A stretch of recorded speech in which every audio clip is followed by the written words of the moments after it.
If your footwork is bad, nothing else matters. You can have great cardio, amazing power, but if you can't move your feet, you have a problem. In today's video, I'm going to teach you everything you need to know about footwork. I'm going to give you insights on how to improve your footwork, taking it from average to elite.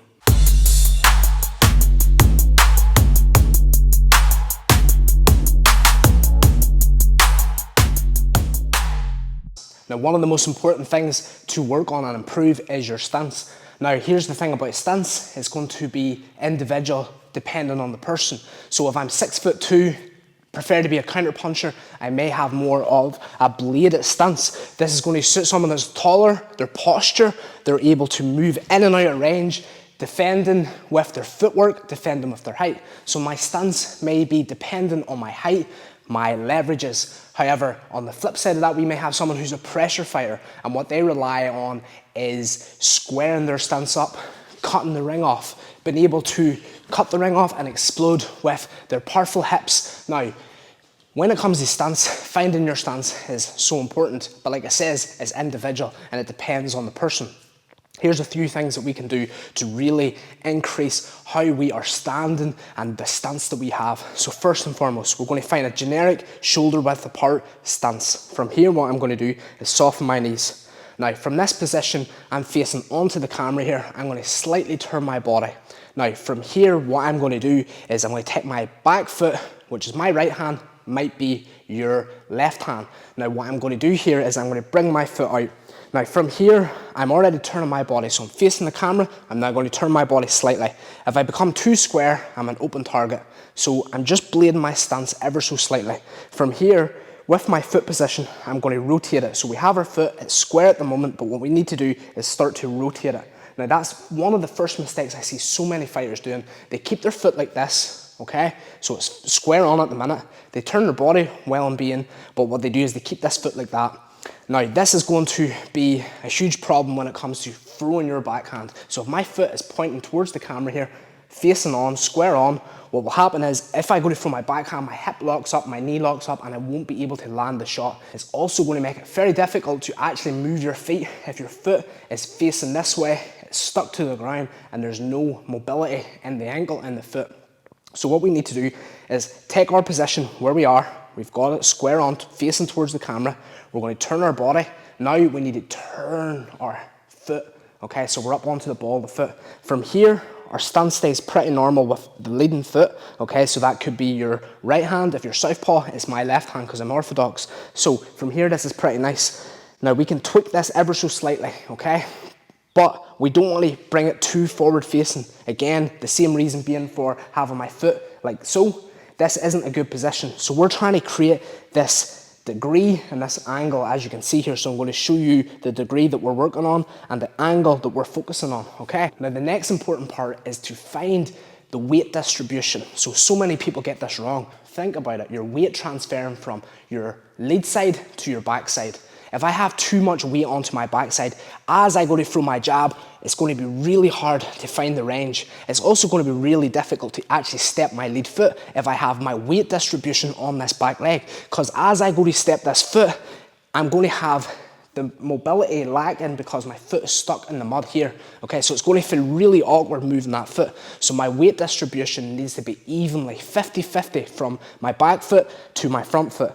Now on the opposite side of that, if I have all my weight planted onto this lead foot, it's going to be really hard to throw an impactful backhand because all my weight is here and I need to change that energy, that kinetic energy from this side of the body to this side when throwing my backhand. So finding that weight distribution, softening the knees. Now we want to start to come slightly onto the balls of our feet. We don't want to be super heavy.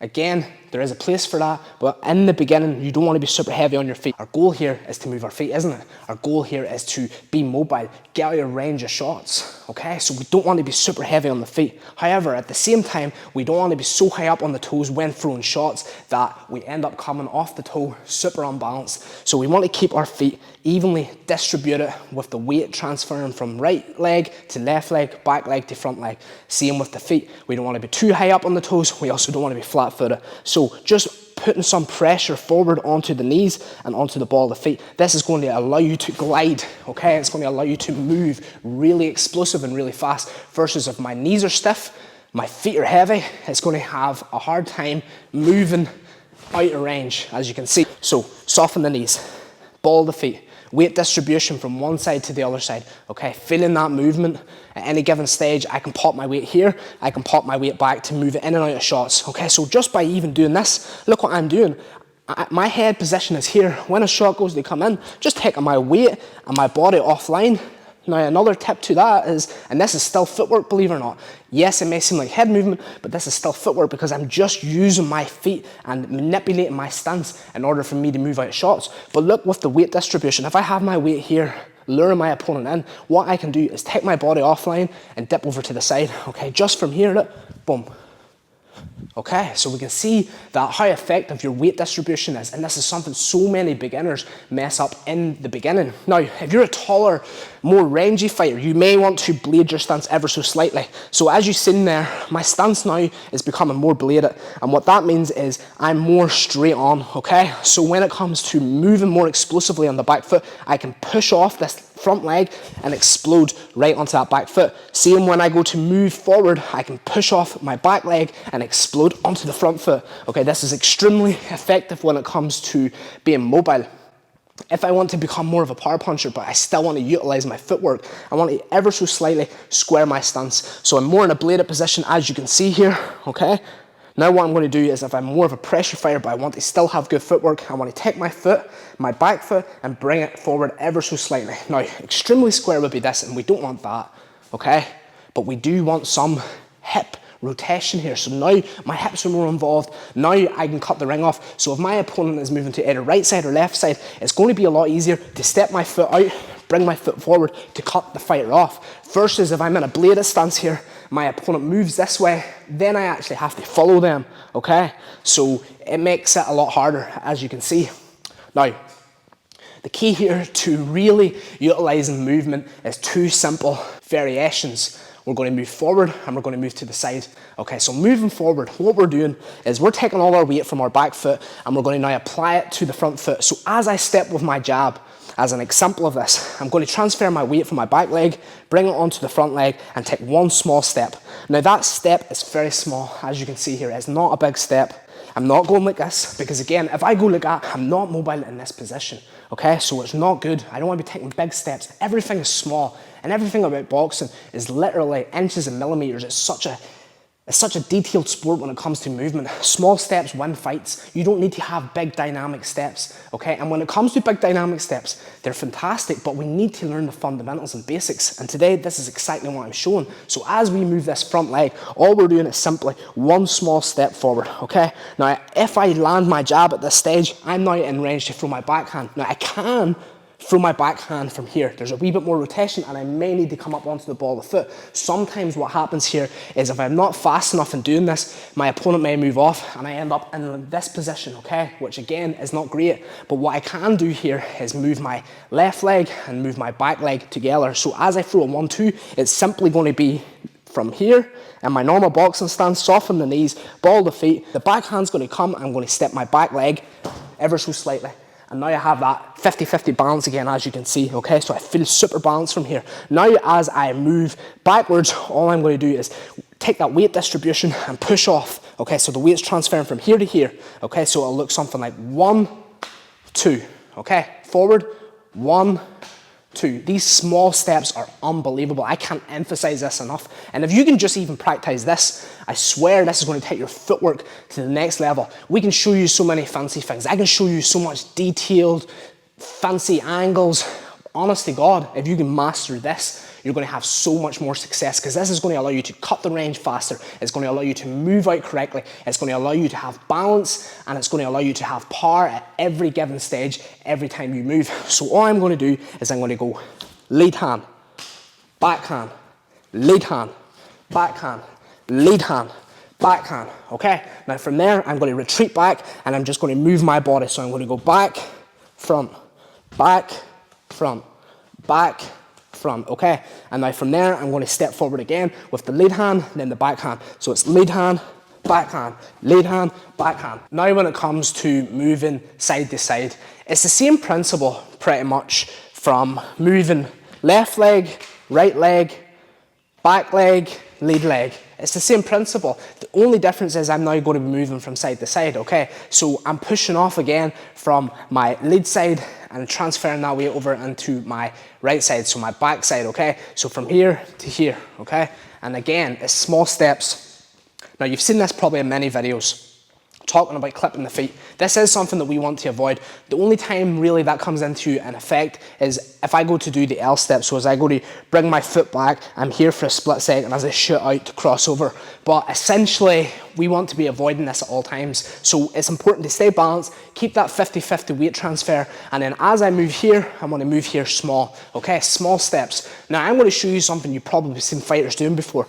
When an aggressive opponent comes in, they're going to use their footwork, they're going to retreat for a couple of steps, so they're going to go left leg, back leg, okay? And then from here, they're going to cross over. So what they're doing is stepping over, across, stepping across, okay? It's going to look something like this here in real time, okay? Moving out of range.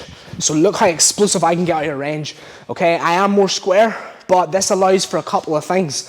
When I'm moving as dynamic and as explosive as that, I can lure my opponent in. So as my opponent is attacking me, I'm square on, but this now allows me to utilize more footwork patterns, check hooks, for example. So my opponent is pressing the action, being super aggressive. They're coming in, now I can check hook, so I can get my lead leg out, as you can see here, my lead leg out, and now I can bring my back foot across, and now I can pivot or move around just like so, causing my opponent to come in, maybe be on the ropes, or completely be put outside the ropes. This is what I'm trying to explain here. We can move from side to side, okay? But it's all small steps. Look at the weight distribution. At all times, I'm trying to find that 50-50 balance. And look, at every time you move your feet, it's never going to be exactly perfect, but we're trying to master that balance. Because again, if we can master the balance when it comes to footwork, we can pretty much do anything. The balance is the most important part of the footwork. The footwork patterns allow us to be in better positions, but if we aren't balanced, really, nothing else is important, because you can't land shots, you can't defend properly, you can't even use your head properly. So it comes down to using your footwork correctly is to do with balance. And that 50-50 weight transfer that I'm talking about is one of the key things that you're going to focus on. Now, again, as I move back, so I'm taking all my weight over onto that back leg, and I'm going to move that left leg, that lead leg, now the back leg. Now, from here, I can move this way, okay? And now I can shoot around just like so, okay? Now, moving side to side is a key element to getting out of danger. It also puts me in a position where I can find center ring. At all times, I'm trying to find center ring, even as a back foot fighter, even as someone who likes to fight on the ropes. It's important to find that dominant position because I have more space, okay? So I have more space to use my footwork. So in this part of the video, I'm going to show you a few different strategies that we can implement into our footwork to cut angles, to move more efficiently, and to put yourself in a position where you can counter attack, okay? So we're first going to be working on one of my favorite footwork patterns here, and that is the check hook, okay? So all I'm going to do is I'm going to be moving back as my opponent comes in. So I'm going to be taking my weight on from my lead foot to my back foot. So it's going to go from here to here. Now, I've created enough space that I can now change the angle. As my opponent continues to come in, I'm going to throw a lead hook. And as I throw that lead hook, I'm going to prop my chest up high, kicking my lead foot back, like so. As I do that, I have created an angle, caught my opponent as they come in. My weight is now here onto this foot. Now from here, what I can do is I can pop that foot right back, so explosively popping that foot right back, and I've landed it back into my basic boxing stance, 50-50 balance, and from there I can move from the side to the side, like I explained previously, where that pattern is going to always come into effect when moving. So again, we're boxing, I've got my jab going here, and I take my lead foot, move it back, my back foot, I'm in a safe position now as my opponent comes in to throw that check hook. My lead hand comes out, my lead foot steps back, and now in this position, I can move off, move around, cross through. We can also do this on the right side, okay, so our back side. And again, a wee bit more technical, however, what I'm going to be doing with this one is, again, using that jab, okay, I'm going to step back, and as my opponent comes in, I'm going to kick this foot out, turn on my body, Using my right hand, as they come in, I'm going to pop my lead foot back and move around.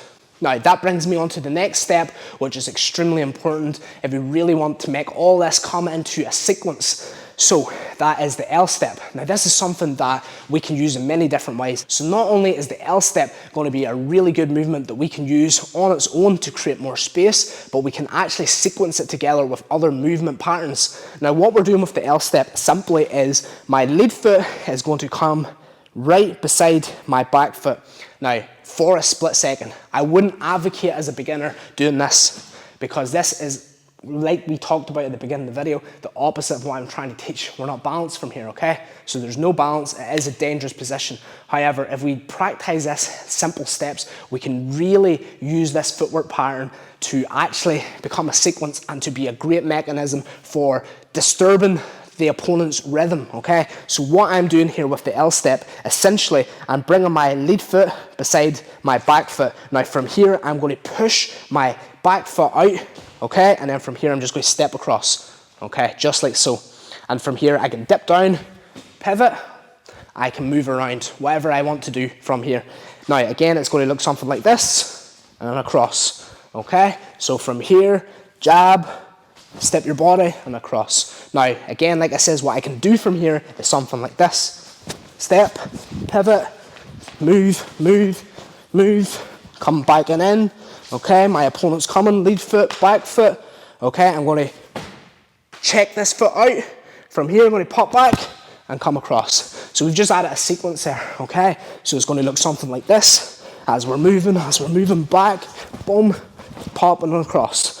Okay, boom, boom, boom, boom, boom, boom. So now what we're going to cover is pivots. Now there's many ways to do pivots, but one of the best ways to do it is actually to move your head first. So as I pivot, I'm taking that weight distribution, which should be 50-50, and I'm going to plant it onto my lead foot. Now from here, what I'm doing is I'm swiveling my body around, so I'm adding some torque. So as I move my weight distribution onto that lead leg, I'm then going to add the weight onto that leg, being on the ball of the foot, taking that back leg and swinging it around like so. So it's going to look something like this in slow motion. Weight, pivot around, okay? Now from there, I can jab, I've created a new angle, I can step my foot again across and move out, okay? So from here, we're putting our weight down, okay, onto that lead leg, ball the foot, pressure on that leg, so the back leg now, look, is free. That back leg is free to do as it will. Now what I'm trying to do with that back leg as it's free is swivel it around, okay? So essentially all I'm doing is popping my head over, weight's here, boom, pivoting around. I can also pivot on the opposite side. So what I can do here is I can take my weight from here, putting it over here, okay? So from here to here, and now I'm just going to pivot my leg around onto this side, okay? We can go right around with that, literally exaggerating it, but all we need to do is a simple step. So I can jab, and often what you might see is someone doing a jab. As they step in with the jab, the weight and their head alignment is already here. So it's a jab, step in, weight's already here. I'm just going to rotate onto that lead side, especially if you're fighting an orthodox fighter. So I'm jab, pressure's here, pivot over, right hand, left hook. Okay, so I have a lot of options from that side of the pivot. I personally wouldn't use that as often, but it definitely is a useful tool to have. Now what we have is a footwork pattern that you may see Mike Tyson using. Now this is essentially a shuffle step. Now what we're doing here is cutting an angle quite explosively. As I have my opponent in closer range, okay, square my stance up ever so slightly, I'm going to transfer my weight from this side, so my back leg, to the front side. Now as my weight's here, what I'm now imagining is I'm here stuck. And for that split second, I'm going to explosively shift my weight right over. So from here, I'm going to shift my weight back over. But what I'm doing at that moment is I'm going to take my body and turn like so. But believe it or not, my foot position is relatively the same, that 50-50 stance. I'm just at a new angle, okay? And that's all I'm doing. So again, what we're doing is we're taking our weight from here to here, okay? And then in this position, as the weight is here, I'm now going to float that weight back over to there. That takes the weight off from this side and allows me to float over to that side. So I'm here, here, it's boom, okay? Now I can pop up with shots, angles. I can also do it on the opposite side. I'm going to jab, okay? And as I take my weight from here, I'm going to bring it to the opposite side. Now this is going to give freedom on this side, and now I can shift my weight from here explosively. To me personally would be more of an advanced movement because it does require a lot of explosiveness. It does require mastering the fundamental 50-50 balance, okay? Now I'm going to show you the gazelle shot. This is one of the more explosive movements, depending on the fighter, depending if you're more fast twitch. This is something that I would advise for fighters that are more fast twitch, more explosive. The gazelle shot, essentially going back to the fundamentals, is taking that 50-50 weight transfer from the back leg to the lead leg, okay? So we're going to transfer that weight from the back leg to the lead leg. Now from here, I'm going to explosively come in with a shot. We can go backhand or lead hand. Now what I like to do with the gazelle shot is to make sure I have an exit plan, because the last thing I want to do is come in explosively, keep my head on center line. So I either want to duck or I either want to come in close enough that I'm in the green zone, I'm in the safe zone. I don't want to be in the danger zone when I'm throwing this shot because it is so high risk to high reward, okay? It's still a high risk shot, so we want to make sure that our footwork is perfect when it comes to this shot. So the weight transfer from here to here, now I'm going to explode in with that shot. It'll look something like this. So now I'm going to show you 3 drills that you can use to increase your footwork. These movements are going to essentially transfer over the best to actual footwork movement patterns. Now I can show you skipping, and we all know skipping is amazing for timing, for coordination, and for general footwork. However, these footwork patterns will be specific to footwork itself. Okay, so the first drill we are utilizing here is a ladder. We're going to be essentially working our side step patterns. This is going to transfer well over into the ring. So all we're doing is stepping from outside the ladder, inside the ladder, bringing our lead foot in, our back foot out. We're now going to create a new angle, and that is going to transfer over well into the ring because it's a similar foot pattern to moving from side to side, moving dynamically inside the ring. And I'll look something like this in slow. Try not to hit the ladder at all, trying to be up on the ball of the feet, soften the knees, and then we can do it a little bit faster to actually mimic and to increase our footwork patterns. Now we can do this 30 seconds on, 30 seconds off. We can work forward and back, but essentially this is really going to transfer well over into the actual ring itself. So this next drill is a personal favorite of mine. All we're doing is simply stepping onto the plate, moving back and forth like we would do so inside the ring. So what we're doing is stepping our lead foot on, our back foot's going to follow, but immediately we're going to step our lead foot off, just like so. From here, we're going to explosively put our lead foot forward onto the plate and at the same time take our back foot off, starting from the beginning position. It's more explosive than just the small steps I explained earlier, but it mimics the same principle. Okay, moving back and forth, okay, back and forth. This has helped me massively understand moving back and forth in and out of range. This last drill helps mimic the shuffle movement pattern that we can use inside the ring. We place our body in the position of the bag, and from here we're going to transfer our weight over to one side of the leg, shuffle to get a visual, and we can see the bag. From here we're going to transfer our weight back over, shuffle into the middle, and from here transferring our weight over to the opposite side, the back leg, and shuffling over to the other side. This is going to mimic the exact angle and foot pattern that we need by using the bag as a visual. This is an excellent drill so that you can practice that shuffle step, and in fast motion it'll look something like this. Thank you so much for watching the video. Thank you for commenting. Please subscribe to the channel so I can keep making content like this here. I'd love to hear from you. If you've got any struggles or you want to work on specific foot patterns, head movement, or punching technique, make sure to comment below, and I will see you in the next one.